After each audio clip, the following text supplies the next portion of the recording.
2 fit کی جگہ پر وضو خانہ نہیں بناتے بیچارے, بلکہ ذہن نہیں ہے. باتھ روم میں بابا استنجا کے بھی کوئی 2-3 قسم کے آئٹم الگ الگ اب آ ہاں یہ گئے, وہ الگ الگ بنائیں گے اپنی, تو مطلب وہ کموڈ بھی بناتے ہیں.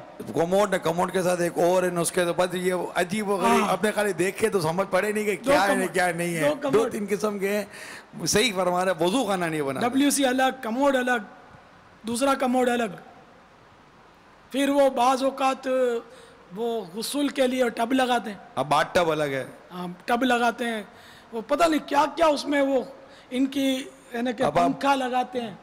باتھ ٹب ٹی وی والا یہ میں نے دیکھا بابا, باتھ ٹب میں ٹی وی لگا ہوا ہے, بتایا کس یہ ٹی وی لگا ہوا ہے. میں دیکھتا ہی رہ گیا کہ یہ ٹائم ہے, کہوں گے قافلے کے لیے ٹائم نہیں ہے, باقی باتھ ٹب میں بیٹھ کے ٹی وی دیکھنے کا ٹائم ہے. دیکھتا ہی رہ گیا, یہ محورہ ہے.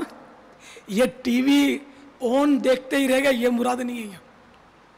نہیں جی صحیح کہہ رہے آپ. ہاں کسی کو مطلب وہ بدگمانی نہ ہو جائے تو لیکن ٹی وی بند کر آف ہی ہوگا اندر. اب اسکرین دکھائے مجھے اس نے کہ یہ باتھ ٹب میں لگی ہوئی ہے. اس میں ہوتی ہے, کیچن میں ہوتا ہے, سب ہے بابا. ٹی وی وضو خانہ نہیں ہے, وضو خانہ نہیں ہے, سب کچھ ہے. حالانکہ افضل یہ کہ نماز کے لیے کوئی جگہ, نوافل کے لیے کوئی جگہ مخصوص کر لے, اس کو کچھ چبوترے کی طرح بلند کر لے, یہ بھی مستحب ہے, جس کو مسجد بیت کہتے ہیں. عورت اپنے لیے کر لے تو اس پر اعتکاف بھی کر سکے گی. تو لیکن اب کہاں یار, یہ نماز کے لیے جگہ بنانا اور چبوترا بلند کرنا یہ تو ظاہر بہت ہی دشوار ترین کام ہے. وضو خانہ جس کی تو ضرورت بہت زیادہ ہے, یہ بھی نہیں ہے. حالانکہ اسلامی بہنیں چلو بندہ مسجد میں کرے گا, بندی کہاں جائے گی, تو گھر پہ بھی جاری کرے گی. تو ایک وضو خانہ تیار ہونا چاہیے. وضو خانہ دیکھو آپ کو بنانا ہونا تو یہ نماز کے احکام میں ایک وضو کا رسالہ ہے, گناہ دھونے کا نسخہ. اس کے آخر میں وضو کا نقشہ, اس کے مطابق آپ مکتبۃ المدینہ سے رجوع کریں گے تو وہ انشاءاللہ وہ رسالہ آپ کو دے دیں گے, وضو کا طریقہ. تو اس میں اللہ کرے گا تو بنا ہوا ہوگا نقشہ, اس کے مطابق بناؤ گے تو فائدہ ہوگا انشاءاللہ. وضو خانہ بنانا ہے تو ذرا وہ اس کا سسٹمیٹک بنائیں. وہ آپ کی ایک اور حکمت عملی وضو خانے کے حوالے سے یہ دیکھیے کہ جہاں پر پانی گرتا ہے اس کو آپ نے سفید رکھا ہوا, یعنی وہ وائٹ ہو. اگر دانتوں میں خون آ جائے تو وہ سفید ہوگا نا, تو ہم اس پہ تھوکیں گے مسواک کے بعد تو نظر آ جائے گا خون. یہ حکمت. تو سفید ٹائلیں اس پر, اگر ٹائلیں لگانی ہے تو سفید لگائی جائیں. اور اس کا جو کنارہ جو نا جہاں پاؤں رکھیں گے وہ یعنی کہ پلیٹ فارم جس کو بولتے ہیں, پلیٹ فارم کا کنارہ یہ تھوڑا 4 انگل اوپر اور 2 انگل نیچے کی طرف, سلوپ کی طرف 2 انگل. یہ سیمنٹ آپ اس کو پالش نہ کریں, سادی سیمنٹ سے اس کو کھردرا, بس پالش نہ کریں. اس سے فائدہ یہ ہوگا سردیوں میں خاص کر پاؤں میں میل جم جاتا ہے, تو وہ رگڑائی میں پاؤں آپ کا مزے کا صاف ہو جائے گا. تو یہ نقشہ ماشاءاللہ وضو کا طریقہ حنفی, اس میں نقشہ موجود ہے. مدنی چینل کے ناظرین بھی دیکھ لو, یہ ہے وضو کا طریقہ, یہ رسالہ, اور اس کے پیچھے یہ وضو خانے کے 2 نقشے دیے ہوئے. اگر آپ کا جو معمار یا جس کو مستری بولتے ہیں, آپ تو کیا بولتے ہوں گے, کانٹریکٹر یا کیا بولتے ہوں گے, بلڈر. بابا یہ بلڈر تو اپنی لیکن یہ بنانے والا مستری کہلاتا ہے. مستری تو مستری عموماً پلمبر کو بھی دیتے ہیں یہ کام. ہاں یہ سمجھدار ہوگا نا, مگر سیمنٹ کا کام پلمبر نہیں کرتے, ہاں وہ اپنا آدمی لاتے ہیں پھر سیمنٹ کا. جی ہاں. تو یہ اگر سمجھ لے اور آپ کی نگرانی میں بنے گا تو آپ کو بہت سہولت ہوئی ہے, ورنہ خالی سر ہلا دے گا تو پھر آپ روتے رہیں گے. اس کی ہدایات کے مطابق اس کو بولو گے دیکھو یہ لکھا ہے, یہ بولے نہیں, بولے گا ایک قطرہ نہیں رکے گا, میں بنا دوں. بولا نہیں, یہ جو لکھا ہے ایسا بناؤ. آپ ان کو یوں بولو گے نا تو انشاءاللہ امید ہے کہ کام صحیح بنے گا. لال پیسٹ سے بھی ایسا ہوتا ہے نہیں, لال پیسٹ میں خون نظر آ جائے گا. اس کی وجہ کہ لال, اس میں اصل یہ ٹوتھ پیسٹ کا پوچھ رہے ہیں, لال پیسٹ میں اگر ٹوتھ پیسٹ لال ہوتی ہے جو میں خون نظر نہیں آئے گا، میں نے کہا خون نظر آ جائے گا، اس کی وجہ ہے اصل دنیا کا نظام چلتا ہے نفسیات پر. آپ نے جس کو تجربہ ہوگا کہ ٹوتھ پیسٹ میں جھاگ بہت بنتے ہیں. اچھا صابن رنگین ہوتے ہیں نا، ایک سے ایک ٹیکنیکل اور صابن ہوتے ہیں، جھاگ کسی کا بھی رنگین نہیں ہوتا، سب کا سفید ہوتا ہے. تو اسی طرح یار لوگوں نے ٹوتھ پیسٹ میں بھی جھاگ بنا دیا. اچھا اب ہم لوگ کیا کرتے ہیں، جیسے کہ وہ جھاگ ہوتا ہے نا تو عام آدمی کو نفسیاتی اثر ہوتا ہے کہ یار جھاگ بہت دیتا ہے، یار یہ ٹوتھ پیسٹ جو جھاگ بہت دیتی ہے، بہت بہت اعلیٰ قسم کی ٹوتھ پیسٹ ہے، بڑی صفائی کرتی ہوگی. حالانکہ اس جھاگ ٹوتھ پیسٹ کی جھاگ کا صفائی سے دور دور کا کوئی تعلق نہیں ہے، یہ خالی نفسیاتی اثر ہے. بندے کو مزہ آتا ہے، وہ جھاگ وہ جھاگ جھاگ سب گر رہا ہے، وہ لگا ہوا ہے، اسی کے جلووں میں گھومے جھاگ کے. تو یہ ایک مطلب طرح کا کوئی پاؤڈر یا کیمیکل ڈالتے ہیں لوگ جس سے جھاگ بنے، ورنہ صفائی والی چیزیں دوسری ہوتی ہیں. اب جیسے کہ خوشبو ڈالتے ہیں تو خوشبو سے کوئی صفائیاں تھوڑی ہوتی ہیں. مسوڑے کا ناس کرے تو الگ بات ہے، خوشبو تو وہ کیمیکلز ہوتے ہیں تو خوشبو تو نقصان کرے گی مسوڑے کو. تو یہ ٹوتھ پیسٹ اور یہ برش تو ہیں، صحیح بات ہے کہ وہ اگر تھوڑا بہت فائدہ بھی کرتے ہیں تو کچھ نقصان بھی کرتے ہیں، اس کے نقصانات ہیں. اور برش میں تہ جم جاتی ہے جراثیم کی جو دھلتی نہیں ہے. تو سب سے اچھا برش وہ جو ہم کو مدینے والے نے دیا، مسواک. الحمدللہ کائنات کا سب سے بہترین، اس کو برش بھی کائے کو بولیں، یہ برش تو مسواک کی نقالی ہے. نقل کو عقل چاہیے، ابھی تک عقل آئی نہیں نقالی کرنے والوں کو. جو مسواک کے مقابلے کا ٹوتھ برش اور کوئی وہ بنا دیں یہ لوگ پیسٹ، ابھی تک نہیں بنا سکے، میں نے تو نہیں سنا، بنا بھی نہیں سکیں گے. ہم مسواک کی سنت واپس لیں گے ہی نہیں، ہم وڈرو ہوں گے ہی نہیں. اعلان جنگ جاری رہے گا، ہمارا جنگ جاری رہے گی. ہم تو ہیں سنتوں والے، ٹھیک ہے نا. تو یہ ٹوتھ پیسٹ یا برش کا استعمال اگرچہ جائز ہے، گناہ نہیں ہے، لیکن اس کو مسواک کا نعم البدل یا الٹرنیٹ کہنے کی میں فیور نہیں کروں گا کہ سنت مسواک ہے. ٹوتھ برش اور ٹوتھ پیسٹ مسواک یہ سنت سے ثابت نہیں ہے، بلکہ اعلیٰ حضرت نے تو ان کی بڑی مذمت کی ہے اس برش کی، سمجھیں. تو مسواک جو ہے نا یہ بس اگر اس کے اصولوں کے مطابق کی جائے تو بس اس کا کوئی نعم البدل نہیں ہے، الحمدللہ. تو یہ نیتیں کرتے کرتے مدینہ گھوم کر آ گئے. مدینہ بھی گئے تھے نا کہ مدینے والے نے ہم کو جو مسواک دی ہے وہ سب سے بہترین ہے، الحمدللہ. صلو علی الحبیب صلی اللہ تعالی علی محمد. تو وہ کیا بات ہو رہی تھی، وہ وضو خانہ تو سفید آپ نے بولا سلوپ، تو اس پر وہ خون، تو لال ٹیوب ٹپک پڑی. تو اس کی چونکہ وہ جھاگ جو ہے نا وہ خون کو ڈکلیئر کر دیتا ہے، ایک دم جھاگ بن جاتا ہے، وہ سفید ہوتا ہے، وہ کیمیکل وہ غالب آ جاتا ہے. اب جب کہ جھاگ سفید بن جائے، اگر جھاگ لال بنے تو نہیں، جھاگ لال بنے تو کی بات کرو. دیکھا نہیں میں نے، بنتا ہے کبھی دیکھا نہیں ہے. اصل مکمل یہ ڈارک ریڈ ہوتا ہے اس میں، لیکن کچھ ڈارک ہوتا ہے، کچھ وہ جیل ہوتی ہے، اس میں پانی کلر ہوتا ہے، اس طرح کوئی مکسنگ ہوتی ہے. یہ شاید خوبصورتی کے لیے بس ڈالتے ہوں گے، رنگ کا تو کوئی کیا تعلق رنگ کا صفائی سے، ٹھیک ہے نا. تو یہ جو بھی ٹوتھ پیسٹ ہوتی ہے میرے خیال میں سفید جھاگ دیتی ہے، اور خون جو ہے وہ بہت سرخ ہوتا ہے. تو اگر اتنا نکلا کہ اس نے تھوک کو سرخ کر دیا، غالب آ گیا، تو وہ ناپاک ہے. تو اپنے کو یہ جھاگ تو نماز میں کوئی مسواک کے بدلے یہ جھاگیں تھوڑی نکالنی ہے اپنے کو، یار وہ کرنی ہے مسواک. تو خون نکلے گا تو نظر آ جائے گا، تھوک سرخ ہو گیا تو یہ ناپاک ہے. تو یہ ترکیب سے دھل بھی جائے گا، آپ دھو لیں گے تو. واللہ تعالی اعلم ورسولہ اعلم عز وجل وصلی اللہ تعالی علیہ وآلہ وسلم. صلو علی الحبیب صلی اللہ تعالی علی محمد. میں مدینہ الاولیاء ملتان شریف سے بات کر رہا ہوں، محمد جہانگیر اتاری. سب سے پہلے باپا جان کو ہم خراج تحسین پیش کرتے ہیں کہ جن کی برکتوں اور کاوشوں سے الحمدللہ عز و جل مدنی چینل شاد و باد ہے. اللہ تعالیٰ ہمارے امیر اہل سنت کی اس کاوش کو قبول و منظور فرمائے اور ہمارے مدنی چینل کو دشمن کی میری نظر سے محفوظ فرمائے. یہ عرض ہے کہ باپا جان کی الحمدللہ عز و جل مسکراہٹ بہت پیاری ہے. تو سب سے پہلے باپا جان کی بارگاہ میں عرض ہے کہ ہمیں نا مسکرا کے دکھائیں. سبحان اللہ، اللہ تعالیٰ آپ کو مزید برکت عطا فرمائے. حضور میرا سوال یہ ہے کہ اگر کوئی عشاء کی نماز جماعت کے ساتھ نہ پڑھے تو کیا وہ وتر جماعت کے ساتھ پڑھ سکتا ہے؟ جزاک اللہ خیر. اللہ تعالیٰ آپ کو مزید برکت عطا فرمائے اور دشمن کی مینی نظر سے آپ کی حفاظت فرمائے. آمین. دونوں قول ہیں اس میں، لیکن ہمارے یہاں یہی قول لیا گیا ہے کہ جس کو عشاء کی نماز نہ ملے جماعت تو وہ وتر با جماعت نہ پڑھے، اپنی الگ سے پڑھے. بالفرض اگر کسی نے پڑھ لی وتر جماعت سے تب بھی ہو گئی، گناہ گار نہیں ہوگا، لیکن الگ سے پڑھے. یہ مسئلہ ان دنوں بہت چلتا ہے. حالانکہ جماعت سے وتر پڑھنا بھی واجب نہیں ہے.